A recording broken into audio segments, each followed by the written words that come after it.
Hi, boys and girls. So today I have a story called This is the Sunflower.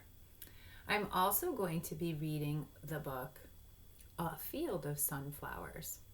Now you'll notice that these books are both about sunflowers, but you're also going to notice after you hear these two books that one is a Learn About the World book and one is a fiction story. So when you're listening to these two books, I want you to think about which one is a Learn About the World book that teaches us about true facts about sunflowers, and which one is which one is a fiction story that is going to teach us about sunflowers in a different way using characters. So I think I'll start with This is the Sunflower. Now this book is written by Donald Cruz and Lola Schaefer. Lola Schaefer was the author. She wrote the words, and Donald Cruz was the illustrator. We've read other books by Donald Cruz. We have a great one called 10 Dots that we read in math class. That was a really good one. I know you like that one. This is the sunflower. This is the sunflower. This is the sunflower, tall and bright, that stands in my garden day and night. So we have some rhyming, bright, night. This is the blossom, yellow and round, that crowns the sunflower, tall and bright, that stands in my garden day and night. So the big part, that's the colorful part, that's called the blossom, that has the petals on it. These are the seeds, black and brown, found in the blossom, yellow and round, that crowns the sunflower, tall and bright, that stands in my garden day and night.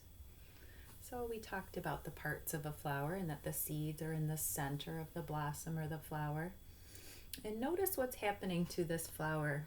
I'm starting to notice the blossom, the petals are starting to wilt. I see the leaves starting to fall down and change color a little bit. These are the beaks, sharp and strong, that crack the seeds, black and brown, found in the blossom, yellow and round, that crowns the sunflower, tall and bright, that stands in my garden day and night. Birds love to be around flowers because sometimes those little seeds will fall out and they can use those seeds for food, especially sunflowers. These are the birds full of song that use their beaks sharp and strong to crack the seeds black and brown, found in the blossom, yellow and round, that crowns the sunflower, tall and bright, that stands in my garden day and night. So really notice that sunflower. Notice what's different about it. It's starting to turn brown. The leaves are starting to change from green to dark to yellow and starting to be brown. They're wilting. The color on the blossom's almost all gone. And look, a lot of those seeds have fallen out of the center and they're down on the ground making food for the birds. We talked about the cycle. It's a life cycle. So it grows from a tiny seed, it sprouts, it makes a stem and some leaves, and then the blossom, and then new seeds will fall down on the ground. Some of those seeds will be eaten by birds or squirrels or other animals, and some of those seeds will go back down in the soil to grow new flowers. Here are a few seeds scattered around, spilled by the birds, full of song, that use their beaks sharp and strong to crack the seeds black and brown, found in the blossom, yellow and round, that crowns the sunflower, tall and bright, that stands in my garden day and night. So now I'm noticing some rain. We have some scattered leftover seeds, and we know we've learned about the life cycle of a plant, so we know those seeds will start to grow into new sunflowers.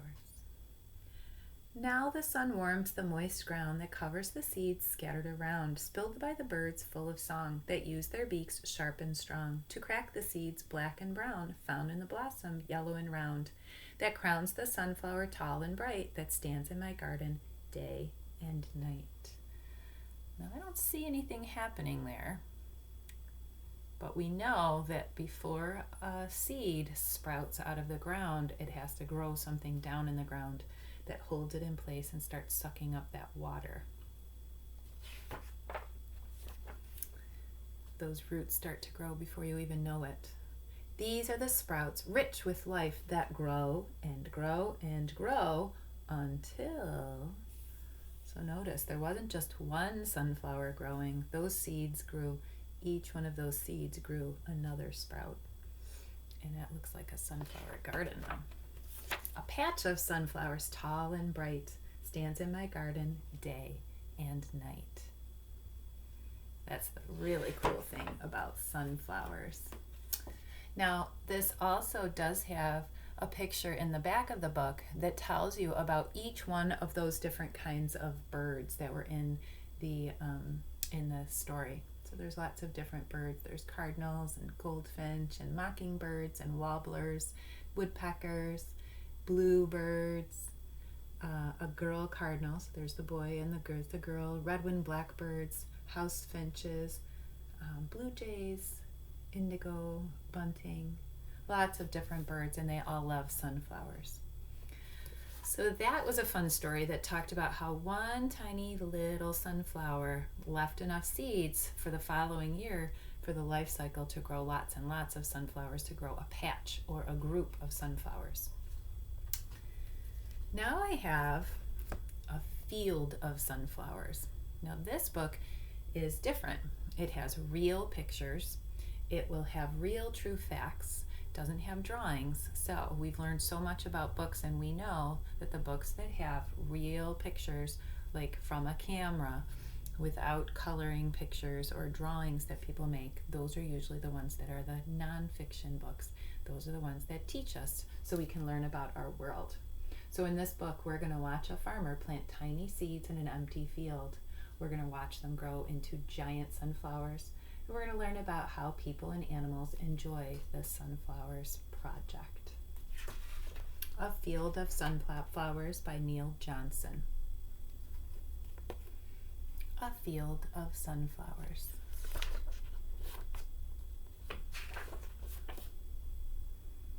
So there's a farmer. He has a tractor. It looks like he has another tool. Let's learn about this. Gordon looks out over his field and decides this year he will plant something different in his field.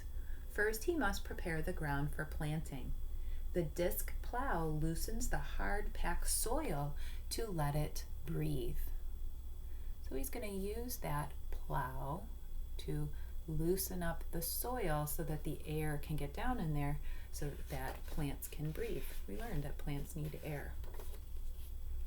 The planter plants one seed at a time in long rows that stretch from one side of the field to the other. It grows as it moves back and forth, back. It growls as it moves back and forth all afternoon. So look, Gordon's holding that tiny little seed in his hand, and one seed at a time is going to be planted by this machine called a planter into rows, so they're nice and straight. After only one day, the soil's warmth and the moisture, that's the water, have helped each seed germinate or sprout. A tiny plant called a cotyledon pushes its way out of the seed and up through the soil. Rain helps to speed up the process. In about 10 days after germination, the cotyledons reach their destination. They push up through the soil to get to daylight. So they're trying to get from the ground up to the sun. The roots are under the ground, and it's pushing up to the sun. From sunflower cotyledons, the first leaves appear. The once tender little plants are now growing taller and bigger and stronger with each passing day. Although 6 weeks have passed since germination, the plants have a long way to grow to reach their adult height. So right now it looks like they might be about maybe this tall. Just leaves, tall stems, trying to get closer to the sun. As they grow, the sunflower plants seek the sun. Each morning, the tip of every plant in the field points toward the exact spot right where the sun is shining. As the sun moves overhead, the plants will turn and they will bid goodbye to the sun at dusk. That's the beginning of nighttime. Overnight, the plants will turn back to the east and prepare to greet the morning sun again. This movement is called phototropism. So plants will actually turn towards where they know the sun is, and they will move with the sun. That was what I was showing you with the plant I have in my house yesterday. It likes to move to get as much sun as possible. And these plants in the field will do the same thing. The plants will grow between 6 and 8 feet tall. Boys and girls, that's taller than me. Heavy buds will begin to form, and at this time, the stalk fibers will stiffen, making the plants stronger. From now on, the plants will face the sunrise. Finally, one dawn, that's the morning when the sun comes up, the sun will cast its rosy light on the field's first bloom. So in that whole big field, finally, one day, one of these buds will pop open, and the sunflower will be a pretty color. And then look what happens. Now that's a real field full of the only thing in there are sunflowers, maybe some weeds that we can't see. So pretty. Within a week, a field of sunflowers shines in the sun. Each sunflower plant has only one bloom or head. So some plants will have many flowers off of one stem, but sunflowers will only get one flower for each stem. Look how pretty they are. Sunflower fields are such a cool thing to see if you ever get a chance to do that. Word of Gordon's field spreads quickly, and soon people drive out of the city to see it for themselves. Families bring their children for picnics, photographers shoot roll after roll of film, and artists work to capture the beauty in the oil, pastel, or watercolors that they paint. So we do have some sunflower fields not too far from our houses that you could take a drive to with your families, but you don't get to see these sunflower fields until usually in the fall. Usually these are planted later in the summer, and we'll see them in the fall. One day a path is cut. A narrow walkway winds its way through the blooms and allows sunflower lovers to feel almost as though they are part of the field. So Gordon cut a little path in there so people can walk through the huge, giant plants. Each head of the sunflower is, in fact, a cluster of hundreds of smaller flowers called florets. A sunflower seed cannot be formed without pollination. Pollination occurs when a grain of pollen is moved from the florets, from the florets to the other, the stigma. Flowers depend on bees and many other insects to carry that pollen to the stigma. So we know that bees and butterflies and lots of other insects help flowers grow and help them continue to live. Pollination. Gordon is so very proud to celebrate the glory of his sunflowers that he hosts a dinner party underneath the oak trees in his backyard right next to the field. He worked really hard on that project.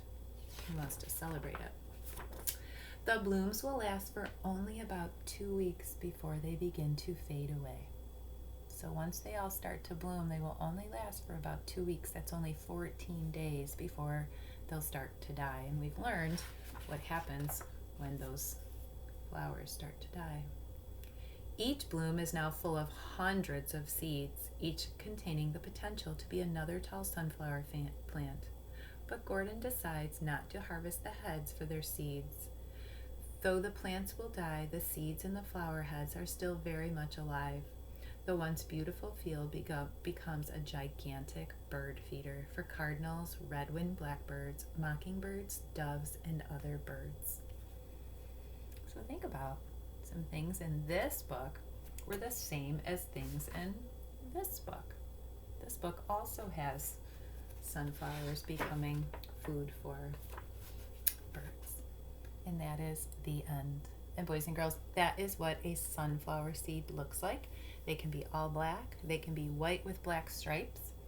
And I am going to post another video in just a couple of minutes to show you a special project that I am starting that's actually going to be a gift for all of you.